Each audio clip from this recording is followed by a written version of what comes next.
Hello, everybody. Today I'm coming to you from a forest.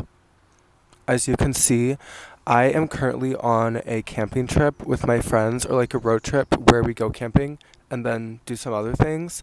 But during the course of this road trip so far, I have not explained where I am to a lot of people. I haven't posted that much on social media.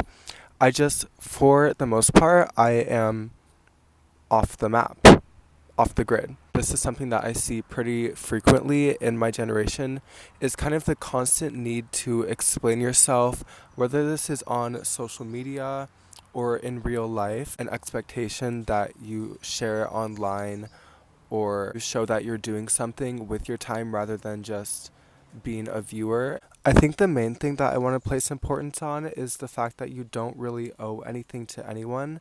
Sure, you do owe things to like family members, your landlord, perhaps your medical supervisor, just people who are like your bare minimum net. You need to kind of update those people regularly to show that you're alive and functioning.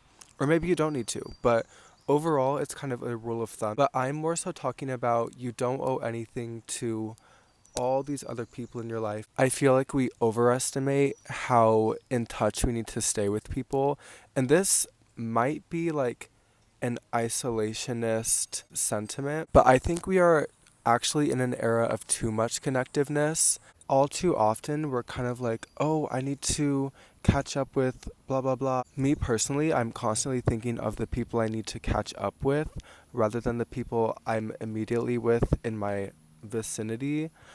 And it stresses a person out a lot when you're constantly thinking, oh, I need to go talk to them, I need to talk to them. There's just kind of this subconscious expectation that you owe a lot to other people, and it stresses a person out a lot. It really, really does. I'm not saying like do not reach out to anybody, do not allow anybody into your circle.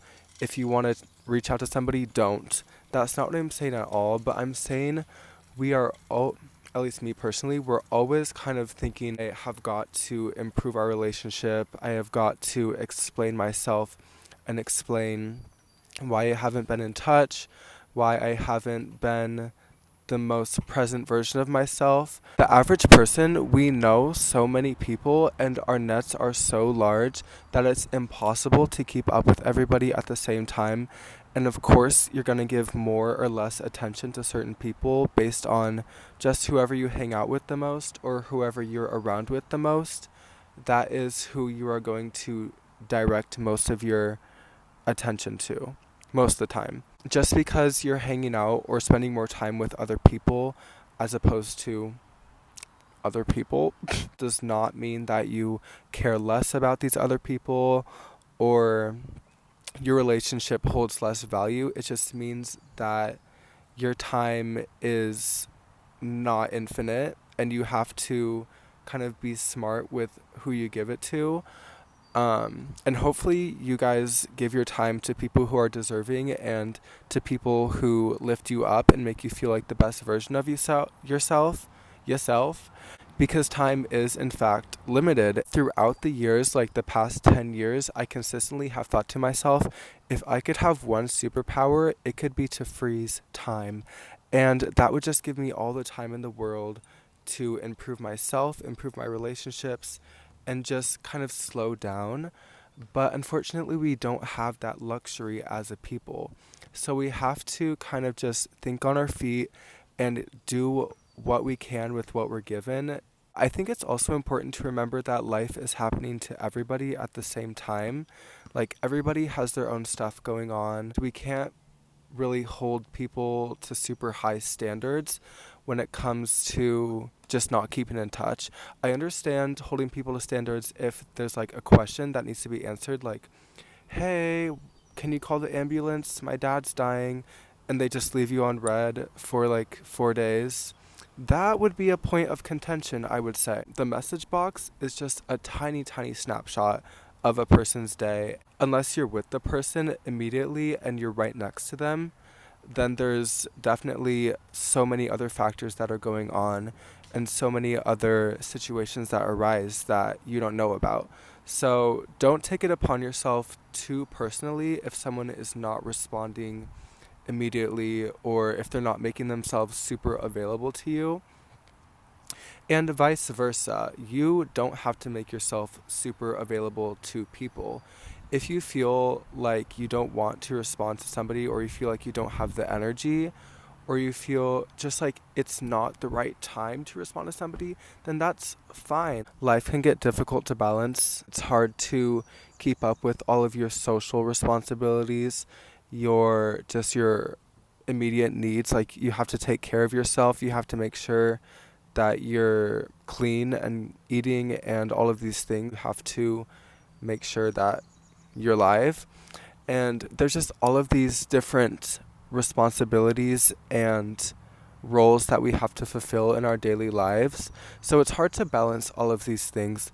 And a lot of the time, one takes priority over the others. At the end of the day, I think it's most important to make sure that your needs are met. We have basic needs: food, water, shelter, K-pop perhaps. Like these, the Maslow's hierarchy of needs, that's on the base. We have to make sure that our base needs are met, and then we can work up. And after that, like if all of our needs are met, that's when we can kind of start giving more of ourselves to others. Because the problem arises when we give too much of ourselves to others and we have nothing left for ourselves. If you give to others and you have nothing left for yourself, it's not the best, and it can leave you actually feeling like a hollow shell of a person.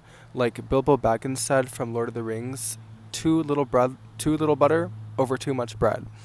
And I think it's really important to make sure that you are the most vitalized, just like healthy, vibrant version of yourself first. Make sure that you are taking care of yourself and make sure that your basic needs are met. Greetings, I'm in a new location. It's a new day, but my thought process is still the same. I still hold the same thoughts about this topic and why you don't really owe much to others. Me personally, I always used to kind of overcompensate in social situations. I would react to everything. I would just give the most of myself. If someone uttered a mediocre joke, I was right there laughing along, even if I didn't find it to be funny. And that kind of burned me out, and it made it feel like I was living for others a little bit, if that makes sense, where I wasn't really in control of the situation. These days, however, if a joke isn't funny, I won't really laugh, and I kind of just respond to things the way that I actually feel, and that's helped preserve my social energy a lot. And if you feel like you're stretching yourself too thin in social situations, then I would recommend really just reacting the way that you actually feel. It decreases social pressure and makes you more certain of yourself and just gives you a stronger sense of self overall, because you know that you're not putting on a front in order to kind of satisfy someone else's needs. There's so many ways and so many opportunities for us to drain ourselves and for us to put ourselves second to others' needs, but there are also so many opportunities for us to put ourselves first. So it's kind of just about shifting all of that over. Shifting your concern about what others think to what you think about yourself is so important. At the end of the day, what you think about yourself and the esteem in which you hold yourself, so eloquent, really is what matters the most. Because if you are constantly living and putting others' opinions of yourself above your own, then you're never going to really get anywhere in regards to like personal growth, because you're always thinking, oh, what do they think? Will they think that I'm making the wrong move? Will they think that I'm a bad person? Do they think A, B, C, D, E, F, G? And I'm not saying be selfish, but I am saying prioritize your needs. Prioritize what you think will be best for you. Facts. And also, at the end of the day, if you know who you are, if you have a strong sense of self, if you have that foundation, others' opinions and the importance that you place on their opinions melts away like butter in a 200-degree room. It's been very helpful for me to remember that I don't owe people as much as I think I do, and it helps really subside a lot of that social pressure that I experience because of this belief that I hold. And I hope that you guys can also kind of implement that into your daily thought processes. But it's also all about balance. So you want to have friends and you want to have people who lift you up. But I'm saying, like, don't give so much of yourself to others that you have nothing left for yourselves, you know? By the lake, so serene. Thank you so much for watching. My next video will be at the ocean. I'm definitely gonna be at the ocean because the ocean is calling me and I must answer her call. Just remember to protect your peace and also just go out and explore the world, surprise yourself, surprise others, immerse yourself in new experiences, blah, blah, blah, you know.